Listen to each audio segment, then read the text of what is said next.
Ölkə əhalisinin 95%-nin kitabxanaya əlçatanlığını təmin etmək hədəflənib.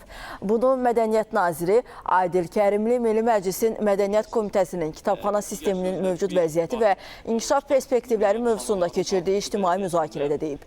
Bildirilib ki, Azərbaycan mədəniyyəti 2040 mədəniyyət konsepsiyasında bu istiqamətdə xüsusi tapşırıqlar müəyyən olunub. Hazırda kitabxana şəbəkəsi əhalinin yalnız 35%-nin tələbatını ödəyir.